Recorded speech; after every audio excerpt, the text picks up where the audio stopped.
CMR shopping mall Dussehra ధమాకా offers. అద్భుతమైన offers తో పాటు అబ్బురుపరిచే స్పాట్ గిఫ్ట్స్. మీ ఏం ఐటీ ఏఐ జాబ్ అయితే join next it challenge. Job తెచ్చుకోండి, 5 లక్షలు తీసుకోండి.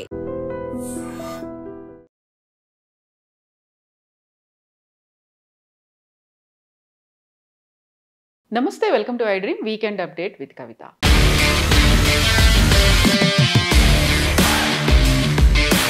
సెప్టెంబర్ 17ని ఎలా జరుపుకోవాలి? తెలంగాణ విమోచన దినమా, విలీన దినమా, లేకుంటే విద్రోహ దినమా, ప్రజాస్వామిక దినమా, ఎలా జరుపుకోవాలి అనే దాంతో పాటుగా నేపాల్, బంగ్లాదేశ్, శ్రీలంక తరహాలో భారతదేశంలో కూడా ఒక ఉద్యమం వస్తుంది, ప్రభుత్వాన్ని దించేస్తారు అనేటువంటి వాదనలు ఎందుకు వినిపిస్తున్నాయి?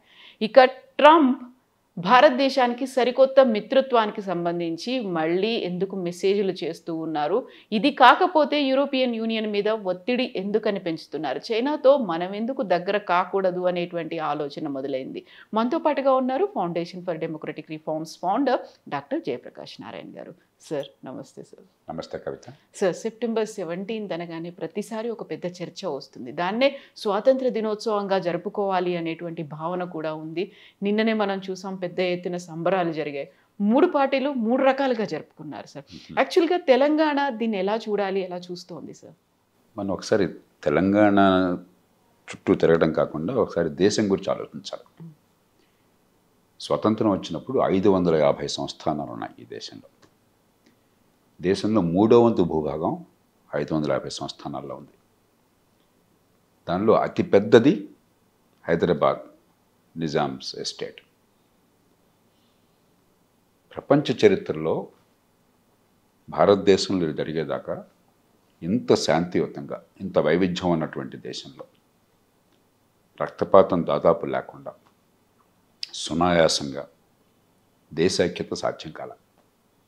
2 ఉదాహరణలు చెప్తాను మీకు. ఇటలీ కేవలం 9 స్వతంత్ర రాజ్యాలు ఉండేవి ఇటలీలో గతంలో. 1848 ఆ ప్రాంతాల్లో 9 స్వతంత్ర రాజ్యాలు ఉండేవి. ఒకే భాష, ఒకే ఒంటి రంగు, ఒకే మతం. క్రైస్తవంలో కూడా క్యాథలిక్ మతం, మళ్ళీ వేరే శాఖ కూడా కాదు. ఒకే చరిత్ర, ఒకే సాహిత్యం, అన్నీ ఉన్నాయి. 23 సంవత్సరాల కఠోర దీక్ష అవసరమైంది అన్నిటినీ కలిపి ఒక ఇటలీ ఒక రాజ్యంగా. గారిబాల్డి ఇంకా ఇతరులు వీళ్ళంతా కలిసి పూనుకున్నారు. జర్మనీ తీసుకోండి, 39 రాజ్యాలు ఉండేవి. ఒకే భాష, ఒకే ఒంటి రంగు, ఒకే మతం. ఒక బవేరియాలో మాత్రం క్యాథలిక్స్, మిగతా వాళ్ళంతా ప్రొటెస్టెంట్లుగా, అందరూ క్రైస్తవులే. ఒకే సాహిత్యం. 1862 నుంచి 1871 దాకా విపరీతమైన మారణహోమం జరిగింది. బిస్మార్క్ ఆ రోజుల్లో బ్లడ్ అండ్ ఐరన్ అన్నాడు. ఆయుధాలు, రక్తపాతంతో చివరికి ఏకీకృతం చేయలేరు. ఒక్కసారి భారతదేశానికి ఆలోచించండి. ఇన్ని భాషలు ప్రపంచంలో ఎక్కడా ఊహించడానికి కూడా సాధ్యం కాదు. ఇక్కడున్న కులాలు అర్థం కావు, నాకే అర్థం కావు, మీకే అర్థం కావు, బయట వాడికి అర్థం అవుతాయి. ప్రపంచంలో ఉన్న అన్ని మతాలు ఈ దేశంలో ఉన్నాయి తొలి నుంచి. మరి విభిన్నమైనటువంటి సంస్కృతులు, సాహిత్యాలు, చారిత్రక నేపథ్యం. అక్షరజ్ఞానం లేదు, పేదరికం తాండవిస్తుంది. అలాంటి దేశంలో 550 రాజ్యాలని, స్వతంత్ర రాజ్యాలని స్వచ్ఛందంగా విలీనం చేసి ఒక్కటిగా దేశంగా చేయడం అన్నది ఒక ప్రపంచ చరిత్రలో అద్భుతం. దానిలో హైదరాబాద్ సంస్థానం ప్రత్యేకత ఏంటంటే అతి పెద్దది, చివరిది. 48 సెప్టెంబర్ 17తో దేశంలో అన్ని స్వతంత్ర రాజ్యాల విలీనం పూర్తయిపోయింది. కాబట్టి నా దృష్టిలో ఇది దేశ ఐక్యతా దినోత్సవం, నేషనల్ ఇంటిగ్రేషన్ డే. మనమేదో తెలంగాణకు మరోదానికి పరిమితం చేయడం కాకుండా ఖచ్చితంగా ప్రతి ప్రాంతము, ప్రతి భాష, ఆ సంస్కృతి, ఆ ఉనికి ఉండాలి. కానీ ఈ దేశంలో అంతర్భాగంగా, భారతదేశంలో అంతర్భాగంగా దేశ ఐక్యతను మర్చిపోయినట్టయితే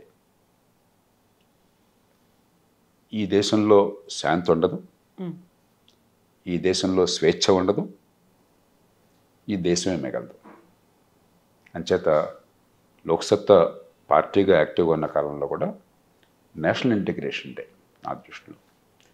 ఇక దీనిలో హిందువులు, ముస్లింలు గొడవ లేదు, లేకపోతే తెలంగాణ మరొకటి గొడవ లేదు. ఈ దేశంలో మనం అంతా భాగం. దానిలో మన భాష, మన సంస్కృతి, మన ప్రాంతీయ చరిత్ర వాటిని కాపాడుకుందాం తప్ప దీనిలో మళ్ళీ పెద్దగా మనం కెలకాల్సిన అవసరం లేదు. ప్రతిసారి రజాకార్లకు సంబంధించినటువంటి ఒక విషయం చర్చ మీదకి వస్తుంది. దాంతోపాటుగా హిందువులు, ముస్లింలు, ఇక్కడ ఉన్నటువంటి హిందువులు జమీందారులు ఉన్నారు, అక్కడ ఉన్నటువంటి పటేల్ పట్వారీలు ఉన్నారు, వాళ్ళు కూడా సొంతంగా సైన్యాన్ని ఏర్పాటు చేసుకున్నారు. యాక్చువల్గా ఆపరేషన్ పోలో అనేది నిజాం మీద చేశారా, రజాకార్ల మీద చేశారా? అక్కడ ఉన్నటువంటి హిందువులు, జమీందారులు, తెలంగాణ రైతాంగ పోరాటం ఇవన్నీ కూడా ఉన్నాయి కదా సార్. వెనకాల చారిత్రక నేపథ్యం ఉంది. ఖచ్చితంగా వామపక్ష ఉద్యమాలు నిజాంకి వ్యతిరేకంగా చేశారు. జాతీయ పోరాటంలో భాగంగా మరి ఇక్కడ ఆనాడు కాంగ్రెస్ బుర్కుల రామకృష్ణ గారు మిగతా వాళ్ళు కానీ, మరి స్వామి రామానంద తీర్థ కానీ వీళ్ళంతా నిజాం మీద ఉద్యమం చేశారు. వామపక్షాల ఉద్యమం ప్రధానంగా పెత్తందారులకు వ్యతిరేకంగా, భూస్వామ్య వ్యవస్థకు వ్యతిరేకంగా. బి నరసింహరావు అనుకుంటున్న తర్వాత ఒక పుస్తకం, ఒక సినిమా తీశారు,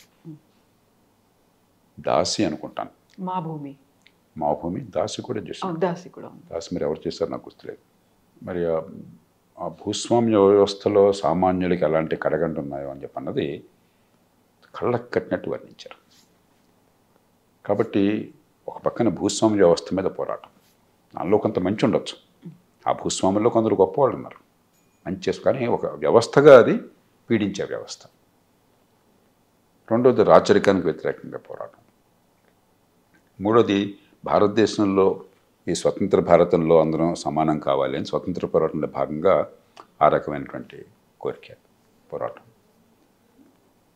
మరి ఎప్పుడైతే అత్యధికులు ఒక మతానికి ఒక మత సాంప్రదాయం చెందిన వాళ్ళు, పాలకులు వేరే మతానికి చెందిన వాళ్ళు, కొంత మతం పాత్ర కూడా ఉంటుంది. కాబట్టి దీనిలో గాంధేయవాదులు, స్వతంత్ర పోరాట యోధులు ఉన్నారు, ఈ వామపక్ష ఉద్యమాలు ఉన్నాయి, ఆర్య సమాజం లాంటి ఉద్యమాలు ఈ సంస్కృతిని పరిరక్షణ కోసం ఉన్నామని చెప్పన్నది భావించే వాళ్ళు ఉన్నారు.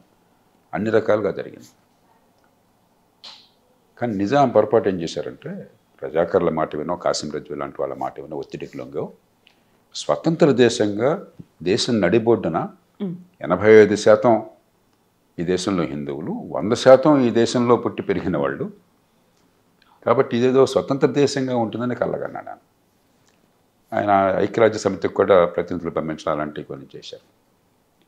ఆ నేపథ్యంలో ఇదొక్కటే 550 సంస్థానాల్లో భారత సైన్యాన్ని పంపించి ఆపరేషన్ పోలో పేరుతో పోలీస్ యాక్షన్ అని చెప్పంటాం, మరి ఈ భారతదేశాన్ని విలీనించడం ఈ ఒక్క దేశంలో మాత్రమే సైన్యాన్ని ప్రయోగించాల్సి వచ్చింది. కానీ ఇక్కడ కూడా కేవలం ఆపరేషన్ పోలోకి పరిమితమైనట్టయితే భారత సైనికులు చనిపోయింది 6 10 మంది చెప్తారు, 10 మంది లోపల, అతి తక్కువ రక్తపాతంతో. ఆ తర్వాత జరిగిన రాజకీయాల్లో ఈ రజాకర్లు మిగతావి, మరి దాని మీద ప్రభుత్వం నుంచి పోలీస్ యాక్షన్లో భాగంగా అక్కడ చాలామంది ప్రాణాలు కోల్పోయినారు. కానీ ఈ దేశంలో విలీనం కావడం కోసం కేవలం తుపాకీ పేలింది దేశం మొత్తంలో ఇక్కడ ఒక్కచోటే, అది కూడా చాలా కొద్ది కాలం మాత్రం. నిజాం వెంటనే అర్థం చేసుకుని ఈ దేశంలో అంతర్భాగంగా ఉండటం తప్ప ఇంకో మార్గం లేదనుకుని ఆయనే స్వయంగా వెళ్ళి మరి ఆనాటి ప్రభుత్వానికి లొంగిపోయాడు. అంచేత దీన్ని ఏ ఒక్కళ్ళ పోరాటంగా భావించడం కాదు, ఈ దేశంలో ఐక్యత కోసం జరిగిన పోరాటం. సో మనం దేశానికి 1947 ఆగస్టు 15 స్వాతంత్రం వచ్చింది అనుకున్నప్పుడు మళ్ళీ తెలంగాణకి సంబంధించి ప్రత్యేకంగా ఒక స్వాతంత్ర దినోత్సవాన్ని సెప్టెంబర్ 17 అని జరుపుకోవడాన్ని ఎలా చూస్తారు సార్? అందుకనే తెలంగాణ స్వాతంత్రం అనుకోకూడదు, జాతి ఐక్యత అని చెప్పి అనుకున్నట్టయితే అప్పుడు ఈ రకమైన ఇబ్బందులు, ఈ కాంట్రడిక్షన్స్ ఉండవు. ప్రతిసారి సెప్టెంబర్ 17 అనగానే చరిత్రకు సంబంధించి విభిన్నమైనటువంటి కోణాలన్నీ ఆవిష్కృతం అవుతూ ఉంటాయి. పర్టికులర్గా ఎస్ ఇది జరిగింది అనేది ఎందుకని ఎవరు చెప్పలేకపోతున్నారు సార్? ఇందులో చరిత్ర సంస్కృతి కాదు సమస్య, ఆ పేరు వాడుతున్నాం రాజకీయాలకి. ఓట్లు లాగటం కోసం అని చెప్పని ఒక్కొక్క పార్టీకి ఒక్కొక్క పంథా ఉంటుంది, ఒక్కొక్క సామాజిక వర్గంలో ఎక్కువ మద్దతు ఉందన్న భావం ఉంటుంది. కాబట్టి వాళ్ళకున్న మద్దతును బలపరుచుకోవటం కోసం, పార్టీల మధ్య చాలా తేడా ఉందని చూపెట్టుకోవటం కోసం జరిగే చర్చ తప్ప దీన్ని మనం అందరం పట్టించుకోవాల్సిన అవసరం లేదు. మనం భారతదేశానికి సంబంధించి చూస్తే ఒక సమగ్రమైనటువంటి చరిత్ర ఉంది, ఉత్కృష్టమైనటువంటి రాజ్యాంగం కూడా ఉంది. అయినప్పటికీ కూడా ప్రతిసారి ఎక్కడైనా ఏదైనా అసంతృప్తి కనిపించింది, అనిశ్చితి కనిపించింది, అక్కడ ఉంది అన్న వెంటనే మనకు మరో శ్రీలంక కనిపిస్తుంది, బంగ్లాదేశ్, నేపాల్ అనేది. నిజంగా అలాంటి బలహీన పరిస్థితులు భారతదేశానికి ఉన్నాయా సార్? లేదు, ఖచ్చితంగా ఇంత సంక్లిష్టమైన దేశం, ఎన్ని కులాలు, మతాలు, భాషలు, ప్రాంతాలు ఉన్న దేశంలో పేదరికము, ఇప్పటికి కూడా అవిద్య, మనకేదో బ్రహ్మాండంగా విద్య ఉందనుకుంటున్నాం, మనం మోసం చేసుకుంటున్నాం. మన దేశంలో ప్రజాస్వామ్యం ఆషామాషి కాదు. మన జాతి నిర్మాతలు, రాజ్యాంగ నిర్మాతలు చాలా గొప్ప సాహసం చేశారు. ప్రపంచ చరిత్రలో ఎవరు చేయని సాహసాన్ని చేశారు. ఇంత పేదరికము, ఇంత అవిద్య, ఇంత సంక్లిష్టత, వైవిధ్యం ఉన్న దేశం ఎప్పుడు కూడా తొలి రోజు నుంచి వయోజన హక్కు పెట్టుకోలేక మొట్టమొదటి దేశం భారతదేశం. అప్పటిదాకా ఊహించాల. బ్రిటన్లో 1215లో మ్యాగ్నా కార్టా దాని పేరుతో రాజు మీద కొంత తిరుగుబాటు అయినా కాకపోయినా అక్కడ ఉన్నటువంటి నోబుల్స్, ఆ భూస్వాములు, రాజు అప్పటిదాకా రాజు దైవాంశ సంభూతుడు, రాజు చెప్పింది వేదవాక్యం. అలా కాకుండా రాజుకి భూస్వాములకు మధ్య ఒక ఒప్పందం కుదిరింది. అంటే మీ బాధ్యతలు ఏంటి, మా బాధ్యతలు ఏంటి, మా హక్కులు ఏమిటి, మీ అధికారాలు ఏమిటి ఆ నిర్వచనం. అప్పటిదాకా అసలు నిర్వచనం ఏమంటే దేవుడు సృష్టిస్తే, రాచరికం దేవుడు సృష్టిస్తే మీకు నిర్వచనం ఏమిటి, ఆ దేవుడు ఏం చెప్తే అదే. దాని నుంచి తొలిసారిగా పాశ్చాత్య దేశాల్లో రాజు అనేవాడు దైవాంశ సంభూతుడు కాదు, రాజుకిని సామాన్య ప్రజలకు కాకపోయినా కూడా నోబుల్స్కి ఒప్పందం ఉందని చెప్పినది మ్యాగ్నా కార్టా. 1215లో మొదలైతే 1928 దాకా బ్రిటన్లో వయోజన ఓటు హక్కు లేదు. మహిళలకు ఓటు హక్కు వచ్చింది 1928లో. అమెరికాలో 1619లో వర్జీనియా రాష్ట్రంలో మొట్టమొదటి ప్రజాస్వామ్యం వచ్చింది. 1776లో అమెరికా ప్రభుత్వాన్ని, సంయుక్త రాష్ట్రాల ప్రభుత్వాన్ని ఏర్పాటు చేసుకున్నారు. 1776లో ప్రభుత్వం ఏర్పాటైతే అంత ఉదాత్తమైన రాజ్యాంగాన్ని రాసుకుని కూడా 1960ల దశకం దాకా నల్లజాతి వారికి ఓటు హక్కు లేదు. కాగితం మీద 1865లో నల్లజాతి వారికి ఇచ్చారు, కానీ ఆ ఓటు అమలు కాల 1960 దాకా.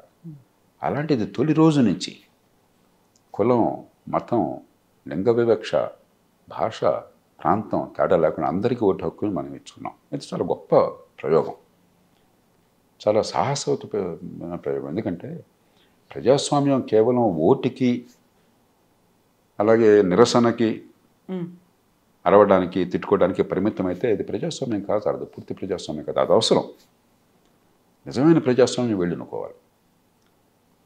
కాబట్టి మన గొప్పతనం ఏమిటంటే గత 80 ఏళ్ళుగా, ముఖ్యంగా రాజ్యాంగం వచ్చాక గత 1950 నుంచి 75 ఏళ్ళుగా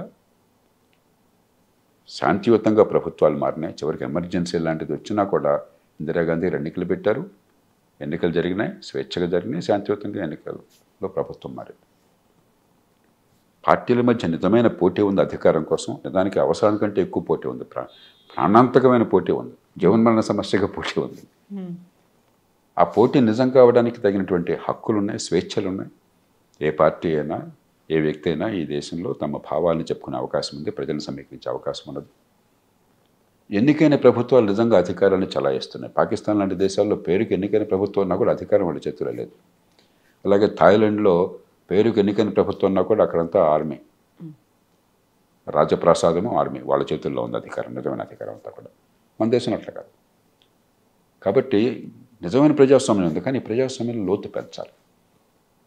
ఖచ్చితంగా మనం అప్రమత్తంగా ఉండాల్సిన అవసరం ఉంది. ఎందుకంటే వేద దేశంలో ప్రజల ఆకాంక్షలను పూర్తిగా వేగంగా నెరవేర్చలేని పరిస్థితి ప్రపంచమంతా ఉంది. ఎందుకంటే మనం అర్జెంటుగా సినిమాల్లో చూసినట్టుగా సీన్ మారిపోగానే జీవితం మారిపోవాలని కోరుకుంటాం, కానీ దీర్ఘకాలం పడుతుంది. ఆర్థిక ప్రగతి, అందరికీ ఫలితాలు అందటం, అవకాశాలు అందటం అనేది ఒక్క క్షణంలో జరిగే పని కాదు. మ్యాజికల్ బ్యాండ్ అనేది లేదు, మ్యాజిక్ బ్యాండ్ లేదు. సినిమాల్లో మాత్రం సాధ్యం అది. ఏదో ఒక సినిమాలో ఒక్కరోజు ముఖ్యమంత్రి అయితే మొత్తం మార్చేస్తాడు. అది కథ అంతే, కాల్పనిక సాహిత్యం అంతే. కాబట్టి అందులో సోషల్ మీడియా యుగంలో క్షణాల్లో జరిగిపోవాలన్న కోరిక ఉన్నది, ఆతృత ఉన్నది. ఈ నేపథ్యంలో ప్రభుత్వాలు, పార్టీలు సరిగ్గా స్పందించకపోతే అనవసరమైనటువంటి అపోహలు, ఆందోళనలు, అవి ఉద్యమాలు, ఆ ఉద్యమాల నుంచి కొన్ని సందర్భాల హింస అలాంటివి వచ్చే ప్రమాదం ఉంది. కానీ మన దేశంలో రాజకీయ పార్టీలు ఎన్ని లోపాలు ఉన్నా కూడా, లోపాలు చాలా ఉన్నాయి, రోజు నేను విమర్శిస్తుంటాను. ఎన్నికల వ్యవస్థలో, ఎన్నికల నిర్వహణలో కాదు, ఎన్నికల వ్యవస్థలో లోపాలు ఉన్నా కూడా, అధికార కేంద్రీకరణ తీవ్రంగా ఉన్నా కూడా, చట్టబద్ధ పాలన సరిగ్గా లేకపోయినా కూడా, మౌలికంగా ప్రజాస్వామ్య విలువలు దేశంలో ఉన్నాయి. రాజకీయ పార్టీలు కొంత సంయమనాన్ని పాటిస్తున్నాయి. ఈ మధ్య కొంత సంయమనాన్ని కోల్పోతున్నారు. ఎన్నికల్లో ఓడిపోతే తూచంటున్నారు. నేను గెలిస్తేనే ఎన్నికలు సరిగ్గా జరిగిన అంటున్నారు. చాలా ప్రమాదకరమైనటువంటి ధోరణి. ఇది కొత్తగా వచ్చింది, ఒకటి మాట్లాడుతున్నారు. కానీ ఈ సంస్కృతిలో ఇది దేశంలో 1971 ఇందిరాగాంధీ బ్రహ్మాండంగా గెలిచినా కూడా ఎన్నికల్లో ఆవిడ మోసం చేసి గెలిచింది ప్రధానమంత్రిగా అని వాళ్ళ 77లో ఆవిడ ఓడిపోయినా కూడా ఎన్నికల్లో మోసపోయి ఓడిపోయినా నల్ల ఆవిడ హుందాగా ఎన్నికల ఫలితాన్ని స్వీకరించారు. ప్రజల తీర్పుకు కట్టుబడి ఉంటాము, మళ్ళీ ప్రజల ముందుకు వస్తామన్నారు, తంటాలు పడ్డారు. అది ఈ దేశంలో ఆ సంస్కృతి ఉంది. ఈ మధ్యకాలంలో పోయినా కూడా ఆ సంస్కృతిని కొనసాగించాలి. అలాగే సుప్రీంకోర్టు కావచ్చు, ఎన్నికల సంఘం కావచ్చు, మరి ఫైనాన్స్ కమిషన్ ఆర్థిక సంఘం కావచ్చు, సిఏజీ కావచ్చు, కంట్రోలర్ ఆడిటర్ జనరల్, యూపీఎస్సీ కావచ్చు, ఈ రాజ్యాంగ సంస్థలు చిన్న చిన్న లోపాలున్నా కూడా మొత్తం మీద ఈ దేశంలో ఈ ప్రభుత్వాలను కొంతమేర కన్నా నాకు జవాబుదారీగా చేస్తున్నాయి. ప్రజలకి మాకు ఊరట ఉంది అన్న భావం కలుగుతుంది. మూడోది, ఇంత పెద్ద దేశం ఒక చోట గొడవ జరిగినా కూడా అక్కడే పరిమితం అవుతుంది. పంజాబ్లో గొడవలు వచ్చినాయి. గతంలో మీకు గుర్తుందో 1984, 83 ప్రాంతాల్లో ఢిల్లీ మ్యాసకర్ అని చెప్పిన జరిగింది. అస్సాంలో ఉన్న పార్టీలన్నీ కూడా పతనమైపోయి అస్సాం గణ పరిషత్ కుర్రోళ్ళ పార్టీ సడన్గా ప్రభుత్వంలోకి వచ్చింది. అది జరిగింది, మనం చూసాం. జమ్మూ కాశ్మీర్లో వివిధ కారణాల వల్ల మరి దేశం బయట నుంచి వచ్చే ఉగ్రవాదం వల్ల ఇబ్బందులు వస్తున్నాయి. కానీ ఒకటి, ప్రభుత్వాలు విచక్షణతో వ్యవహరించడం, పరిపాలన యంత్రాంగాన్ని ప్రభుత్వాలు కానీ. రెండోది, ఇంత విస్తృతమైన దేశం కాబట్టి ఇక హడావిడిగా గబాలన అది పడిపోదు, ఇబ్బందులు ఉన్నా కూడా. కానీ జాగ్రత్త ఉండాలి. ముఖ్యంగా 3 అంకెలు నా దృష్టిలో చాలా ముఖ్యమైనవి ఈ దేశంలో. ఒకటి, 85% మంది ఇప్పటికి కూడా ఈ దేశంలో రెక్కాడితే డొక్కాడని వాళ్ళు, రెక్కాడితే కానీ డొక్కాడని వాళ్ళు, మరి నెల జీతం భరోసా లేని వాళ్ళు, అసంఘటిత రంగంలో ఉన్నవారు. క్రమక్రమంగా ఎంత వీలైతే అంత వేగంగా చిన్న చిన్న పట్టణాల నిర్మాణం చేసి ఎక్కడికక్కడ ఉపాధి అవకాశాలు కల్పించేంత హైదరాబాదు, బెంగళూరులో పెట్టడం కాకుండా ఈ అసంఘటిత రంగాన్ని, వ్యవసాయం నుంచి వచ్చేవాళ్ళు కానీ, గ్రామాల నుంచి వచ్చిన వాళ్ళు కానీ, పెద్దగా నైపుణ్యం లేని వాళ్ళు, పెద్ద ఆదాయం అవకాశం లేని వాళ్ళు ఎక్కడికక్కడ ఉపాధి కలిగించే అవకాశం చేయకపోతే కాలక్రమేణా ఇది భగ్గుమనే ప్రమాదం ఉన్నమాట వాస్తవం ఆర్థికంగా. దాంతో అనుబంధంగా 65% ఇంకా గ్రామాల్లో ఉన్నారు, 46% ఇంకా వ్యవసాయం మీద ఆధారపడుతున్నారు. ఆధునిక ఆర్థిక వ్యవస్థలో ఈ 3 అంకెలు చాలా జాగ్రత్తగా గమనించి దానిలో మార్పు తేవాల్సిన అవసరం ఉంది. కాబట్టి ఖచ్చితంగా చర్యలు తీసుకోవాలి. మనం ఏదో అంతా బ్రహ్మాండంగా ఉంది మాకని చెప్పిన భ్రమలో ఉండకూడదు. కానీ భయం అవసరం లేదు. ఈ దేశంలో, ఈ సమాజానికి హిందూ ముసల్మాన్ తేడా లేకుండా, ఈ కులం ఆ కులం తేడా లేకుండా, ఈ ప్రాంతం లేకుండా ఎంతో కొంత సంయమనం ఉన్న సమాజం, కాస్త కూస్తో పొరపాట్లు చేసిన విజ్ఞత ఉన్న సమాజం.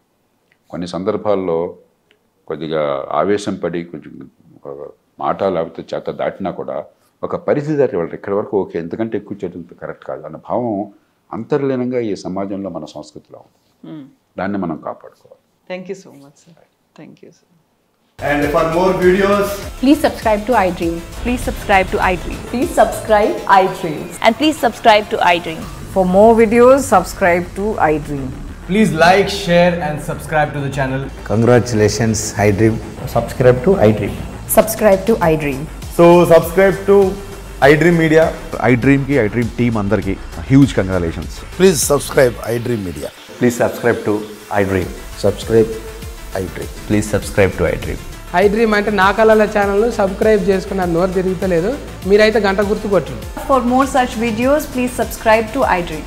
Subscribe to iDream. Please subscribe to iDream. Please subscribe iDream Media. Please do subscribe to iDream. Please subscribe to iDream Media. For best entertainment and information, please subscribe iDream. And don't forget to subscribe to iDream.